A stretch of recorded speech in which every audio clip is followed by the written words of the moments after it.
ప్రస్తుతం మనము zonal commissioner Kukatpally కార్యాలయం దగ్గర ఉన్నాము. ఇక్కడ ఎస్ఎఫ్ఏలు ఎవరైతే ఉన్నారో నాతో పాటు ఉన్నటువంటి వీళ్ళకి అనేక రకమైనటువంటి ప్రాబ్లమ్స్ ప్రస్తుతం వాళ్ళ అధికారిగా ఎవరైతే ఉన్నారో డాక్టర్ సాల్మన్తో ఉన్నటువంటి వ్యక్తిగత ప్రాబ్లమ్స్తో పాటు అధికారికంగా కూడా ఆయన ప్రయత్నం చాలించడం, వ్యక్తిగత దోషణలు చేయడం, రకరకాల ప్రాబ్లమ్స్ వస్తున్నాయంటూ కూడా గత పత్రికల్లో కొన్నిసార్లు మనం చూస్తూ ఉన్నాం. కానీ అది పూర్తిగా పీక్ స్టేజ్కి వెళ్ళిపోయిందని చెప్పుకోవచ్చు.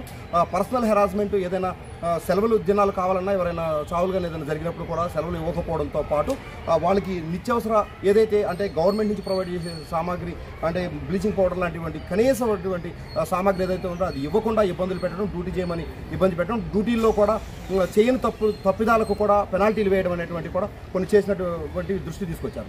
అయితే పూర్తి స్థాయిలో దీనికి సంబంధించి ఇవాళ జోనల్ కమిషనర్ ప్రజావాణి కార్యక్రమంలో జోనల్ కమిషనర్కి వీళ్ళు ఫిర్యాదు చేయడం జరిగింది. ప్రస్తుతానికి మనతో వీళ్ళు ఉన్నారు. వీళ్ళ ప్రాబ్లమ్స్ అడిగి తెలుసుకుందాము.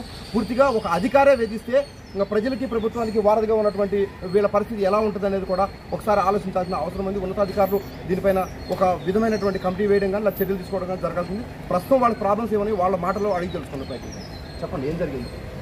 మొన్న ఫ్రైడే రోజు డిప్యూటీ కమిషనర్ రమేష్ గారి ఆధ్వర్యంలో మా ఆఫీస్లో మీటింగ్ చేయడం జరిగింది. మీటింగ్లో మేము అందరం పాల్గొన్నాం. సార్ కొన్ని సమస్యల మీద మాతో రివ్యూ మీటింగ్ తీసుకోవడం జరిగింది. దాని తర్వాత మీ సమస్యలు ఏమున్నాయి, క్షేత్రస్థాయిలో మీరు ఫీల్డ్లో ఉన్నారు కాబట్టి మీ సమస్యలు ఏమున్నాయి చెప్పండి, మేము సమస్యలను సాల్వ్ చేయడానికి ప్రయత్నం చేస్తామని చెప్పి సార్ అడిగితే మేము ప్రతి మీటింగ్లో కూడా చెప్తున్నాం. సార్ లాంగ్ బ్యాక్ నుండి 2 years నుండి హెడ్ ఆఫీస్లో సీఎంఎస్ఓ మేడం జోనల్ కమిటీ ఆధ్వర్యంలో అప్రూవల్ అయిన ఫైల్స్ కొన్ని పెండింగ్లో ఉన్నాయి. నేను ఇప్పటికీ ఛాన్సార్లు చెప్పాను సార్.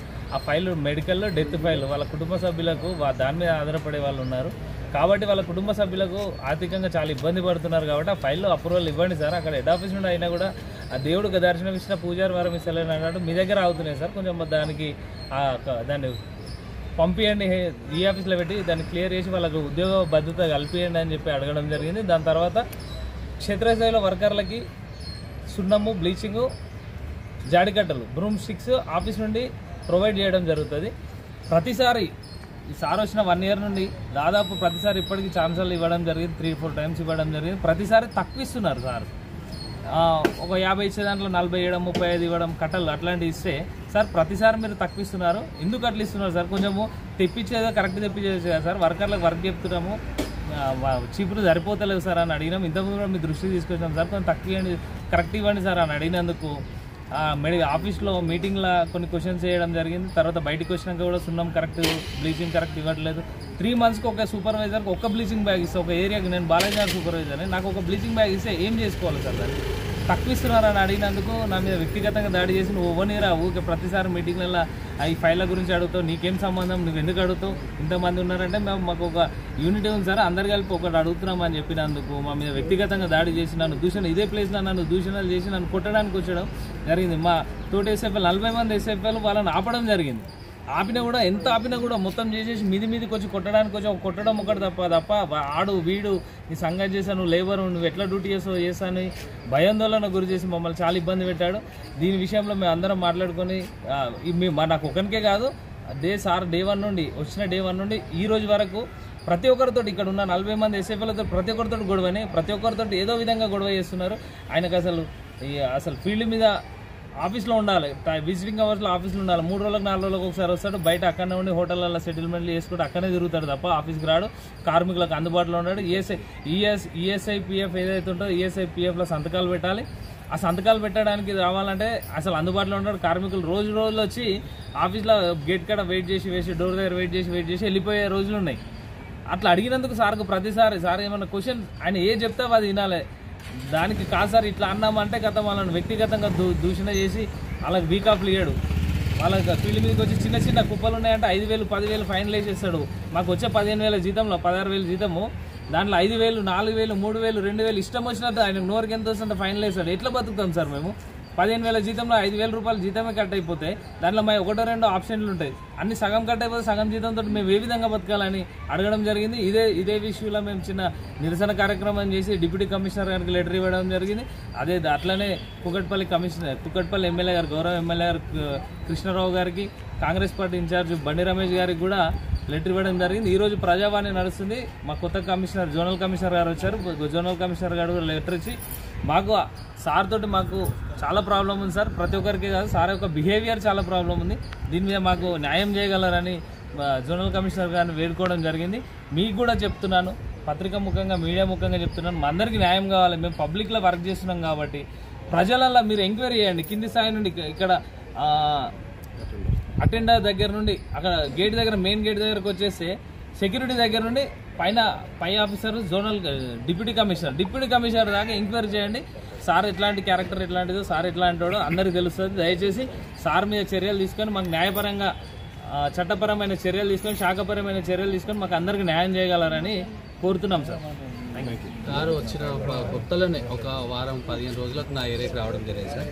ఆయన నా ఏరియాలో ఒక చెత్త బండి అతను సరిగ్గా ఇర్రెగ్యులర్గా వస్తుండని చెప్పేసి ఎవరో ఒకరు కంప్లైంట్ చేస్తే ఆ కంప్లైంట్ని బేస్ చేసుకొని ఆయన ఓన్ వెహికల్ 4 లక్షలకు మాట్లాడుకొని వేరే వెహికల్ను పంపించాడు. ఆ వెహికల్లో ఏంటి అంటే వాళ్ళు మై హోమ్ అదేంటి హిందూ ప్రాజెక్ట్లో వాళ్ళు కొడతారు, వాళ్ళని అక్కడ డ్యూటీ చేసుకొని మళ్ళీ వాళ్ళు మా ఏరియాకి వచ్చి కొడతా అంటే ఇదేంటి సార్, ఆల్రెడీ వాడు 30 సంవత్సరాల నుంచి వర్క్ చేస్తుండు, ఏదైనా ఇష్యూస్ ఉంటే బెదిరించో అదిరించో వర్క్ తీసుకోవాలి కదా, మనం ఇట్లా చేస్తున్నారు ఏంటి సార్, వేరే వెహికల్ పంపిస్తే మరి దానికి మేము ఎట్లా సపోర్ట్ చేస్తాం సార్, మీరు ఏమన్నా ఆర్డర్ కాపీ పంపారా, ఆ కొత్త ఆటో ఏదైతే పంపిస్తారో దాంతోపాటు ఆర్డర్ కాపీ పంపించండి, ప్రైవేట్ వెహికల్ పంపించారు సార్, దాంతోపాటు ఆర్డర్ కాపీ ఇవ్వండి సార్ అని నేను అడిగినందుకు నా మీద వ్యక్తిగత కక్ష పెట్టుకొని నాకు అసలు వీక్ లాఫ్లు ఇవ్వకుండా 3 నెలల నుంచి అసలు నాకు వీక్ లాఫ్లు లేవు. మళ్ళీ వెట్టి చాకిరి ఎట్లా అంటే పొద్దున 6 గంటలకు వస్తే మళ్ళీ సాయంత్రం 7-8 గంటల వరకు నాతోని వెట్టి చాకిరి పని చేయించారు. ఎందుకంటే ఈడ మన జయంతుల వర్క్ నాతో వర్క్ లేకపోయినా సరే ఆ ఎస్ఆర్పి సపోర్ట్ తీసుకొని ఈయన ఇష్టం ఉన్నట్టు అరాచకం. ఇక ఎట్లా అంటే ఇక ఆయన వచ్చినప్పుడు ఇక మేము ఆడ కనిపించాలి. ఒక్క వర్కర్ని నేను ఆ గేట్ దగ్గర ఉన్నాడు నడవలేని పరిస్థితులు ఉంటే ఆ వర్కర్ని తీసుకురావడానికి నేను వెళ్ళినందుకు నాకు కనిపించట్లేదని 2000 రూపాయలు పెనాల్టీ వేసి ఇట్లాంటివి అది మనసులో పెట్టుకొని మా అన్న చావబతుల మధ్యలో ఐసీలు ఉంటే కూడా నాకు లీవ్ ఇవ్వండి సార్ అని అడిగితే నేను లీవ్ ఇయ్యా, నీకు లీవ్ 1 డే లీవ్ ఇవ్వండి సార్, నాకు ఇన్ని రోజుల నుంచి వీక్ ఆఫ్ ఇవ్వలే కదా, మీరు యాక్చువల్గా అయితే వీక్లీ వన్స్ ఇవ్వాలి వీక్ ఆఫ్, కానీ ఇవ్వలేదు కదా, ఇన్ని రోజుల నుంచి ఇవ్వలే కదా, ఒక్కరోజు ఇవ్వండి సార్ మా అన్నని చూసి వస్తా అంటే ఐసీలో ఉన్నాడు సార్ అంటే హాస్పిటల్ డాక్యుమెంట్స్ ప్లస్ ఆయన ఫోటో పెట్టమని చెప్తే ఫోటో పెట్టినా కానీ లీవ్ శాంక్షన్ చేయలేదు సార్, లీవ్ శాంక్షన్ చేయలేకపోతే మా బ్రదర్ ఇంకొక ఆయన ఉంటాడు, ఆయనను పంపించినమాట ఊరికి. ఇట్లాంటి వ్యక్తిగత కక్షలకు మమ్మల్ని రోజు బలి చేస్తున్నాడు ప్రతి ఒక్క ఎస్ఎఫ్ఐని. ఈ 114 డివిజన్ పొద్దుగాల మార్నింగ్ 6 o'clock వచ్చిందంటే ఎక్కడో ఒక దగ్గర రౌండ్ చేస్తాడు, ఎక్కడో ఒక దగ్గర కూర్చొని హోటళ్ళలో సెటిల్మెంట్లు చేసుకుంటారు. ఆయనకు వచ్చే లావాదేవీల మీద ఎక్కువ కాన్సన్ట్రేషన్ ఉంది సార్. ఈ విషయం మీద గట్టిగా మీరు ఏదో ఒకటి న్యాయం చేసి మాకు అన్యాయం జరగకుండా చూసి ఆయనను శాఖపరమైనటువంటి చర్యలు తీసుకొని ఆయన మీద ఇది ఏదైతే శానిటరీ ఫీల్డ్ అసిస్టెంట్లు ఉన్నారో వాళ్ళకి సంబంధించినటువంటి ప్రాబ్లం చెబుతూ ఉన్నారు. వ్యక్తిగత దోషాలతో పాటు వెట్టి చాకరీ చేయించుకోవడంతో అంటే కామన్గా వచ్చేటువంటి సెలవుల దినాలు కూడా ఇవ్వకోకుండా ఫీల్డ్ అసిస్టెంట్లు ఎవరైతే వర్కులు చేస్తుంటారో వాళ్ళ చిన్నపాటి జీతాల్లో ఉన్నప్పటికీ కూడా ఆయన వచ్చి చూసినప్పుడు పని జరగలేదు, లేదా ఆయన వచ్చి చూసినప్పుడు ఏదైతే జరగలేదో దాన్ని ఆసరాగా చేసుకుని పెనాల్టీలు విధించడంతో పాటు ఎవరికి చెప్పుకోవాలని చెప్పి మాట్లాడుతున్నారు. అదేవిధంగా ఆయన మీద అవినీతి ఆరోపణలు కూడా వస్తున్నాయి. అవినీతి ఆరోపణలు ఏదైతే సెటిల్మెంట్లు చేస్తున్నారని చెప్పి చెప్తూ ఉన్నారు. ఏదైతే ఆయన పరిధిలో ఉన్నటువంటి సర్కిల్ ఆయన పనిచేస్తున్నారో ప్రజలకు న్యాయం చేయకోకుండా ఏదైతే వీళ్ళు ఫీల్డ్లో కష్టపడి పనిచేస్తున్నారో వీళ్ళకు కూడా అన్యాయం జరుగుతుందని చెప్పేసి వీళ్ళు ఆరోపణలు చేయడంతో పాటు వీళ్ళు వినతి పత్రాలు కూడా ఇస్తున్నారు. గత కొన్ని రోజులుగా లేకపోతే కొన్ని నెలలుగా వీళ్ళు పోరాటం చేస్తున్నారు. అయినప్పటికీ కూడా దీని మీద ఎటువంటి చర్యలు తీసుకోలేదు. మాకు ఇప్పటికైనా న్యాయం జరగాలి అని చెప్తున్నారు. పూర్తి స్థాయిలో న్యాయం జరగాలి. ఎటువంటి కార్మికులు ఏదైతే ప్రజలకు లేదా అధికారులకు లేదా ప్రభుత్వానికి సంబంధించి వారధిగా నిలబడుతూ ఉంటారు. నిత్యం మనం చూస్తూ ఉంటాము. వీళ్ళు లేకుండా ఏది కూడా మనకు జరగదు. మన పని మనం చేసుకుంటూ రోడ్డు మీద వెళ్ళిపోతున్నప్పుడు కూడా వాళ్ళ పని వాళ్ళు చేసుకుంటూ ఉంటారు. అక్కడ రకరకాల ప్రాబ్లమ్స్ ఎదురుపడుతూ ఉంటాయి. స్పీడ్గా వెళ్ళే వాహనాలు వీళ్ళకి దూసుకొని వచ్చే పరిస్థితి ఏర్పడుతుంది. శానిటరీ వర్క్ ఏదైతే చేస్తుంటారో బ్లీచింగ్ పౌడర్ లేకపోతే దుర్గంధం వస్తూ ఉంటుంది. మనం కంప్లైంట్స్ చేస్తూ ఉంటాం. కానీ వీళ్ళకే ఇబ్బందులు కలిగించి పూర్తి స్థాయిలో వీళ్ళకి ఇవ్వాల్సినటువంటి మెటీరియల్ కనీసం చీపుర్లు బ్లీచింగ్ పౌడర్ లాంటివి కూడా ఇవ్వకపోతే అది ఎవరికి చెప్పుకోవాలి? మహాప్రభు మమ్మల్ని రక్షించినట్టు కూడా ఇవాళ ఫీల్డ్ అసిస్టెంట్లు మన ఎస్ఎఫ్ఐలు మన ముందు ఉన్నారు. కాబట్టి దాదాపుగా ఉన్నతాధికారులు ఇప్పటికే టౌన్ ప్లానింగ్ సెక్షన్ పూర్తిగా కంపు కొడుతోంది. ఇక ఎస్ఎఫ్ఏ సెక్షన్ కూడా బంద్ చేసి కనుక ఉంటే పూర్తి స్థాయిలో మొత్తం రోడ్లలో తిరగలేని పరిస్థితి ఏర్పడుతుంది. ఆ స్థాయికి వెళ్ళక ముందే అధికారుల మీద చర్యలు తీసుకొని పూర్తి స్థాయిలో పర్యవేక్షించి ఏది నిజం ఏది అబద్ధం అని చెప్పి చర్యలు తీసుకుని వీళ్ళకి న్యాయం చేయాలని చెప్పి కూకట్పల్లి న్యూస్ కోరుకుంటుంది. వీడియో జర్నలిస్ట్ వీరితో జర్నలిస్ట్ కళ్యాణ్.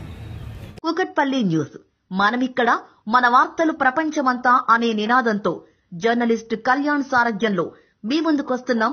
సబ్స్క్రైబ్ చేసుకుని ఆశీర్వదించండి.